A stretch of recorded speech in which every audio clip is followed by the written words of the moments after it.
and in Prime Minister Modi, I have found a visionary, a principled leader, and dare I say, a true friend. मुझे इस चीज़ की समझ है कि ये काम जो है ना खराब हो गया साढ़े कोलों। ये गेम खिलर गई।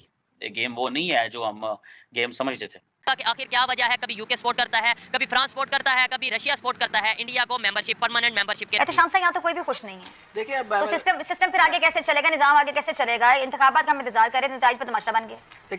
The UN, Greece will support India's candidacy to the UN Security Council for the period 2028-2029, and of course we also support. India को आज ईद मनाने की जरूरत है। पहली कामयाबी G20 का इजलास उन्होंने करवाया, दूसरा वो यूनाइटेड नेशन सिक्योरिटी काउंसिल का मेंबर बनने जा रहा है। बनने जा रहा नहीं, बन गया हुआ है। तय करें, आप लिख लें, आप रखें अपने पास पॉइंट आउट करके। जिस तरीके से डॉक्टर जयशंकर ने भारत को डिफेंड करा, दोस्तों ये अपने आप में ये पीएचडी है, पीएचडी। इंडिया अगर यूएनएससी का मेंबर बनता है, परमानेंट मेंबर बनता है, पाकिस्तान के लिए तो मसले ही मसले शुरू हो जाएंगे ना। संयुक्त राष्ट्र सुरक्षा परिषद में अचानक भारत की स्थायी सदस्यता को लेकर दोबारा चर्चा शुरू हो गई है। बदकिस्मती है पाकिस्तान की, सच्ची बात तो ये पूछिए। अंडरस्टैंडिंग ये है कि हमारी लीडरशिप को पता ही नहीं है इंडिया क्या कर रहा है। फ्रैंकली स्पीकिंग, कब तक आईएमएफ और वर्ल्ड बैंक और सऊदी अरब, चाइना और दूसरी कंट्रीज से मांगते रहेंगे? मुल्क जिस अजाब से गुजर रहा है, 65,000 अरब से ज्यादा ऊपर आपका जिसको कहते हैं आप डेट एंड लायबिलिटीज हो चुकी है। जीडीपी के बराबर आपका सारा जो है ना वो चला गया कर्जा। पहले ही हमारे खिलाफ इतना ज्यादा प्रोपेगेंडा करते हैं और अगर वो बन गया तो उसके बाद तो उसने खड़े नहीं रहने देना पाकिस्तान को।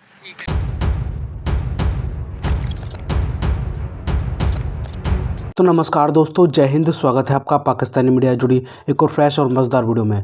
तो दोस्तों, ग्रीस के प्रधानमंत्री किरियोकोस मित्सोटाकिस 21 और 22 फरवरी तक भारत की राजकीय यात्रा पर हैं। दिल्ली में आज प्रधानमंत्री नरेंद्र मोदी और ग्रीस के पीएम के बीच प्रतिनिधि मंडल स्तर की वार्ता हुई। पीएम मोदी ने किरियोकोस मित्सोटाकिस और उनके प्रतिनिधि मंडल का स्वागत किया। प्रधानमंत्री नरेंद्र मोदी के साथ संयुक्त प्रेस वार्ता में किरियोकोस मित्सोटाकिस ने कहा, मैं अपने आधिकारिक दौरे पर पहली बार भारत आया हूं। उन्होंने आगे कहा, हम 2028-29 के लिए संयुक्त राष्ट्र सुरक्षा परिषद में भारत की उम्मीदवारी का समर्थन करते हैं।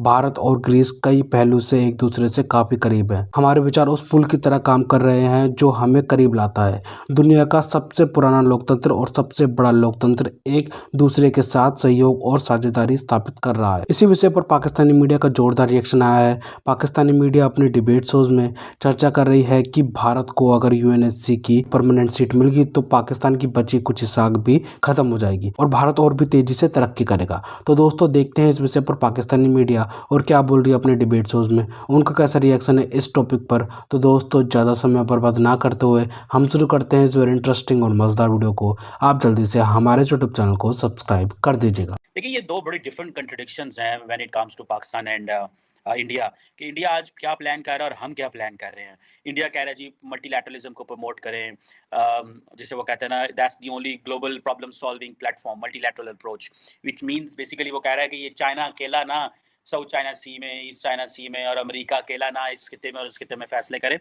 सानू भी नाल पाया करो, ठीक है जनाब। सो ये एक that's what they believe, and they believe India can contribute democratic way and an inclusive decision making होनी चाहिए कॉमन मुद्दे एंड यूएन सिक्योरिटी काउंसिल के अंदर।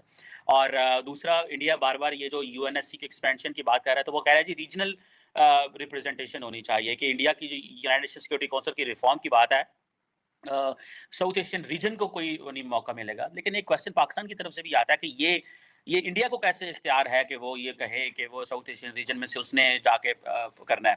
लेकिन ये इख्तियार ऐसे ही है कि जैसे प्रेसिडेंट बाइडेन आएगा इंडिया तो वो कहेगा हम इंडिया को यूएन सिक्योरिटी काउंसिल का परमानेंट मेंबर बनाने के लिए वोट डालेंगे।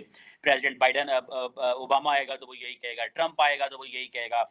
अभी मैं देख रहा था पोर्चुगल के प्रेसिडेंट जो है वो यूएन में स्पीच कर रहे थे इस साल सितंबर में, तो वो कह रहे थे, ऑस्ट्रेलिया कह रहा था। तो ये कॉन्फिडेंस ऐसे ही आता है। बल्कि अब जाहिर बात है किसी ने पाकिस्तान की बात तो नहीं करनी कि इनको यूएनएससी का मेंबर बनाएं या उनके साथ इस तरह की चीज़ करें।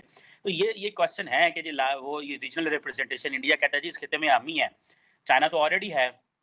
लेकिन ये क्वेश्चन है कि भाई ये इंडिया अगर यूएनएससी का मेंबर बनता है, परमानेंट मेंबर बनता है, पाकिस्तान के लिए तो मसले ही मसले शुरू हो जाएंगे ना।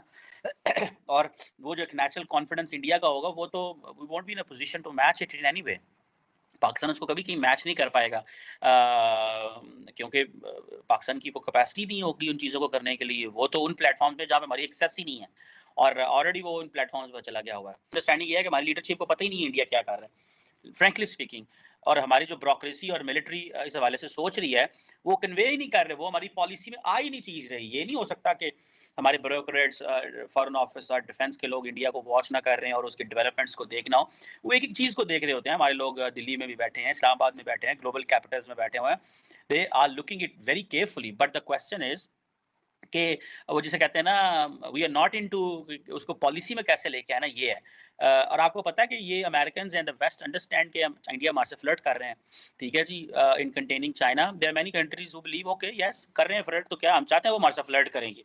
वो कहते हैं इतना बड़ा कंट्री है, इतना इंपॉर्टेंट कंट्री है, उनके पास इतने पैसे हैं कि नरेंद्र मोदी 14 जुलाई 2023 को पेरिस जाता है एज ए गेस्ट, कहता है भाई, तो वो कह रहा है तुम गेस्ट के तौर पे आओ, कहता नो प्रॉब्लम, एमनुअल मैक्रोन साहब ये ले $5 अरब, $6 अरब इन्हें राफेल दे दो। वो कहता है यार ये अच्छा गेस्ट है, पैसे आया, पैसे लेके आया, $6 अरब हमने इज्जत चीज़ें दी है इसको, ठीक है। ये क्वेश्चन, क्या हमें इन चीज़ों का पता है? क्या हम ये चीज़ें समझते हैं? ये मैं ज़ाती तौर पे मुझे इस चीज़ की समझ है कि ये काम जो है ना ख़राब हो गया साढ़े कोलों। ये गेम खिलर गई, ये गेम वो नहीं है जो हम गेम समझते थे, ठीक है। ये गेम हमारे कंट्रोल में नहीं है इस वक्त, क्योंकि इंडियंस इतने रेलिवेंट हो गए हैं ग्लोबल कैपिटल्स के अंदर, इतने ज़्यादा रेलिवेंट हो गए हैं ग्लोबल कैपिटल्स के अंदर, और उनकी इतनी रीच हो चुकी हुई है कि द वेस्ट वांट्स कि आप उनके साथ फ्लर्ट करें। हम दुनिया को कह रहे हैं कि जी आप जो है ना वो करें, वो ये करें, वो करें, नो प्रॉब्लम, मैं फ्लर्ट ही पसंद है, मैं फ्लर्ट करने दें।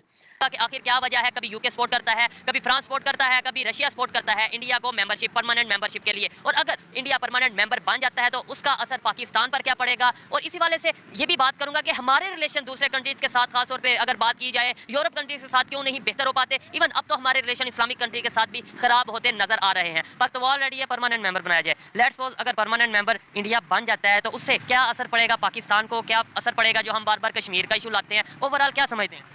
सर मैं तो ये समझता हूँ कि इनकी लॉबी, जो इंडिया वाले हैं, इनकी लॉबी पहले ही काफ़ी ज़्यादा मजबूत है वर्ल्ड लेवल पे। आप देखें चाहे फ्रांस हो, चाहे वो अमेरिका हो, चाहे कोई भी यूरोपियन कंट्री है जो तरक्की याफ्ता ममालिक है, उसमें अगर आप देखें कि जो CEO लेवल पे बंदे लगे हुए हैं वो सारे इंडिया के हैं, इंडिया के लगे हुए हैं। तो सारी बात है अगर वो बन जाता है। इवन यूके और फ्रांस की जो बात की जिन्होंने सपोर्ट किया, यूके का जो प्राइम मिनिस्टर है वो भी इंडियन ओरिजिन है, ऋषि सर। हाँ जी, वो भी जो नेशन वाइड वो इंडियन है। बात करने का मकसद ये है कि वो पहले ही हमारे खिलाफ इतना ज़्यादा प्रोपेगेंडा करते हैं, और अगर वो बन गया तो उसके बाद तो उसने खड़े ही नहीं रहने देना पाकिस्तान को। उसकी पूरी कोशिश यही होगी किसी ना किसी तरीके से पाकिस्तान को दबाया जाए।